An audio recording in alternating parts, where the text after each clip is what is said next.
Hello everybody, welcome to Monday Morning Must Knows. My name is Merlin Rothfield, and here are precisely three important things to pay attention to for the upcoming trading week.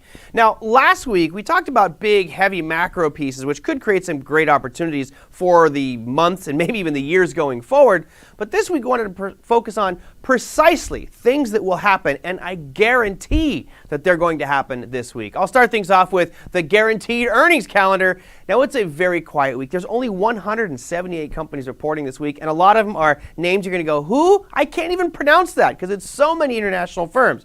That said, there's just a smattering of major names. Let's start things off on Tuesday. That's right, not Monday, but Tuesday with Micron Technologies, Lululemon, and McCormick.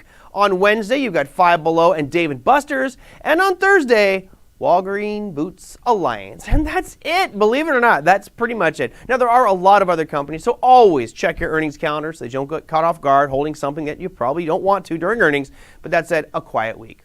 Now, one of the main things that Jerome Powell and the Fed has been talking about is inflation. Remember, 2 years ago, what inflation? A year ago, it's transient. 6 months ago, it might be a little bit higher than expected. Now we're talking, this could be really high going forward, especially with all that's going on with Russia and natural resources coming from Russia. Prices are surging. So the Fed has said very clearly, specifically, that they'll focus on the PCE core price index. So we should probably look at that too. Coming out this week, you can see the chart of the core PCE price index here. That's going to be Thursday at 8:30 a.m. Eastern Standard Time. Now, this goes all the way back into 2005. You can see really for the better part of 12, 13 years, it was pretty flat. But of course, COVID hit. The government pumped in trillions of dollars into the market, and you can see we're starting to see inflation rise. Now, on the hard right edge here, you can see it's certainly been sloping up, but we've been stuck at 0.5. And the expectations are that we're going to start to see this inflation slow down. And in my mind, I'm thinking, hold on a second. We haven't even factored in the rising price of oil because of what's going on over in Russia, or the rising price of wheat, or the rising price of corn, or the rising price of soybeans, or the rising price of silver and gold and food. I mean, all of these things are rising, so I'm actually thinking this number could be higher than 0.5, which would further put pressure on the Fed to raise rates even more aggressively going forward. So this is a very important announcement to watch out for on Thursday, because the traders will be watching this as a guide for what the Fed is going to do going forward and how aggressive they're going to be. Now we move on to our final piece for the week, which is unemployment rate. Now the Fed also mentioned, actually Jerome Powell mentioned in his press conference last Wednesday, was that we have full employment. The employment market is robust, and right now we're at 3.8% unemployment.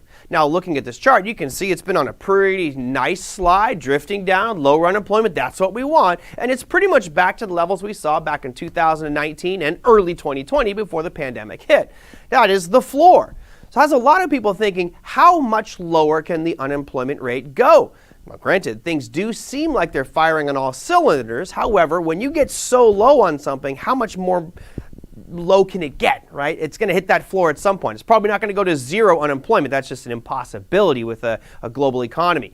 Now, what does it mean for you and I as traders? Well, what it means is on Friday, you could get some nice spikes up or down in the market based off what that unemployment rate is. Because remember, there's a word out there that the industry is fearful of right now. It's probably the most scary word in the Fed's repertoire, and that is stagflation. It's not inflation, it's not deflation. Stagflation is probably the thing they fear the most. Because if you have inflation, well, you simply raise rates or you remove money supply and you fix that problem.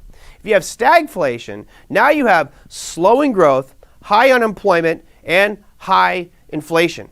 So how do you fix that? So everyone's keeping their eye on the unemployment rate because right now we don't have any issue with unemployment. It seems very good. We're very low levels. But if that does start to spike and start to rise, then the stagflation discussion starts to enter the marketplace, and that could create a little bit of fear and jitters for our financial markets. That, my friend, is your Monday Morning Must Knows. We'll see you next week.